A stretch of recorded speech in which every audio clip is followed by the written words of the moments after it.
Hai, jumpa lagi di Jagat Review TV. Selamat menikmati informasi berita hari ini.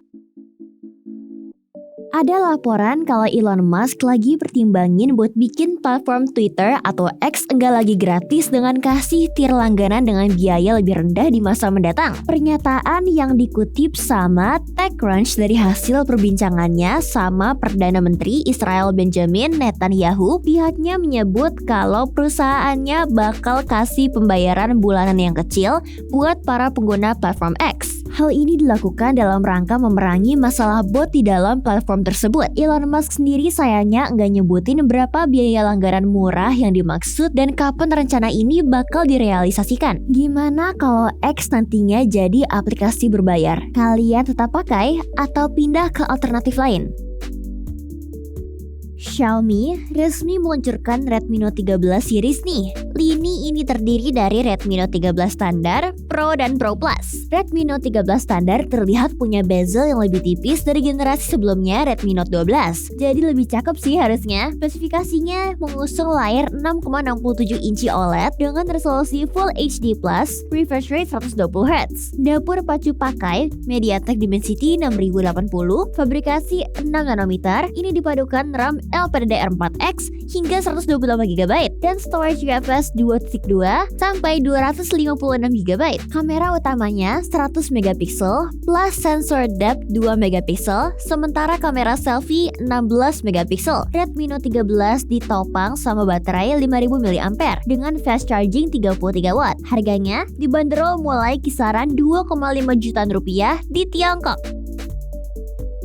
Di tengah-tengah ada model Redmi Note 13 Pro. Ponsel ini pakai chipset anyar Qualcomm Snapdragon 7S Gen 2. Buat yang belum tahu, 7S Gen 2 ini di bawah 7 Plus Gen 2 dengan clock speed maksimal lebih rendah di 2,4 GHz. Dilengkapi sama RAM sampai 16GB dan storage hingga 512GB. Layarnya 6,67 inci AMOLED, resolusi 1.5K, refresh rate 120Hz. Layar itu punya in-display fingerprint, perlindungan Gorilla Glass Victus, plus bezel yang lebih tipis. Sektor kamera memakai sensor utama 200MP dari Samsung ISOCELL HP3 ditambah 8MP ultrawide dan 2MP depth. Kamera depan 16MP yang bisa rekam video hingga 1080 di 60fps loh. Kapasitas baterai yang disematkan 5100 mAh, mendukung pengisian daya 67W. Redmi Note 13 Pro dijual mulai dari kisaran 3 jutaan rupiah. Xiaomi Redmi Note 13 Pro Plus jadi varian paling tinggi dan dilengkapin sama chipset MediaTek Dimensity 7200 dengan sensor kamera utama 200MP. Lansir dari GSM Arena, ponsel kece ini bakal hadir pakai desain layar lengkung dan bodi belakang vegan leather buat varian warna ungu. Ini jadi perangkat Redmi pertama loh yang punya rating IP68. Layarnya berukuran 6,67 inci OLED, beresolusi 1220 x 2712 pixel dengan refresh rate 120Hz. Tingkat kecerahannya mencapai 1800 nits dan udah dilindungin sama Corning Gorilla Glass Victus. Dapur pacu utamanya ngandelin MediaTek Dimensity 7200 Ultra yang dipaduin sama RAM ukuran 16GB. Kamera utamanya pakai sensor Samsung ISOCELL HP3 dengan resolusi 200MP. Harganya mulai dari 4,2 jutaan rupiah. Tapi saat ini baru hanya dijual di pasar Tiongkok ya. Semoga bisa segera masuk Indonesia ya.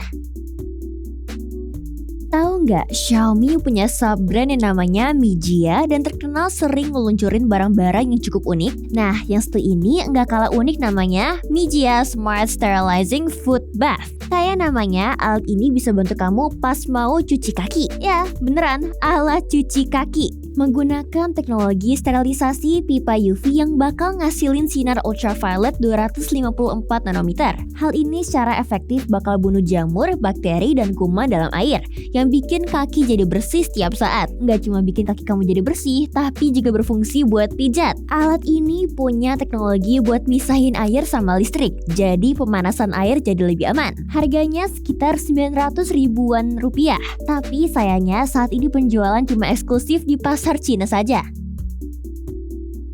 Internet Warnet lagi rame nih ngomongin soal fitur baru di Google yang namanya Emoji Kitchen. Fitur ini bikin kamu bisa gabungin dua emoji jadi sebuah emoji baru yang unik. Orang-orang pun rame pamerin hasil Emoji Kitchen mereka. Terus gimana cara bikinnya? Gampang banget, bisa diakses lewat browser di perangkat kamu, baik itu lewat smartphone atau komputer. Cukup ketik aja Emoji Kitchen di Google Search. Terus lanjut klik Get Cooking di prompt yang muncul. Nah, dari sana kau bisa eksperimen bikin kombinasi dan emoji apapun buat jadi emoji baru. Misalnya aja kamu pilih emoji koala dengan strawberry. Muncul deh emoji baru koala berwajah strawberry. Nah, nantinya hasil Emoji Kitchen itu bisa kamu copy dan paste ke tempat lain. Misalnya saja ke WhatsApp. Fitur ini bisa diakses dari platform manapun lewat browser termasuk iPhone. Kamu udah coba racik emoji baru? Yuk, pamerin di kolom komentar.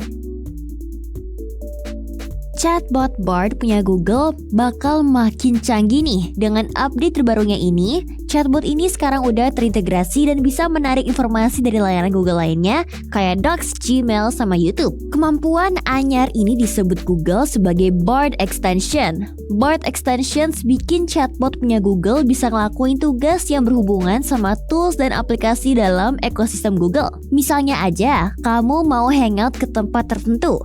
Kamu bisa minta chatbot buat cariin tanggal yang kosong dari Gmail, nyari informasi penerbangan dan hotel, atau lihat Google Maps buat petunjuk arah. Barengan sama ini, Google juga kasih kemudahan saat menggunakan Bard dengan lewat Google It. Pengguna bisa melakukan double check jawaban Bard dengan menekan ikon G, sehingga kalian bisa mendapat konteks lain atau mastiin responsnya tepat atau enggak. Fitur Google It ini masih berbahasa Inggris ya, belum mendukung bahasa Indonesia.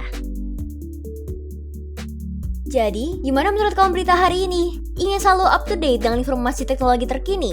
Jangan lupa subscribe dan follow Jagat Review ya. Sampai jumpa di informasi menarik selanjutnya.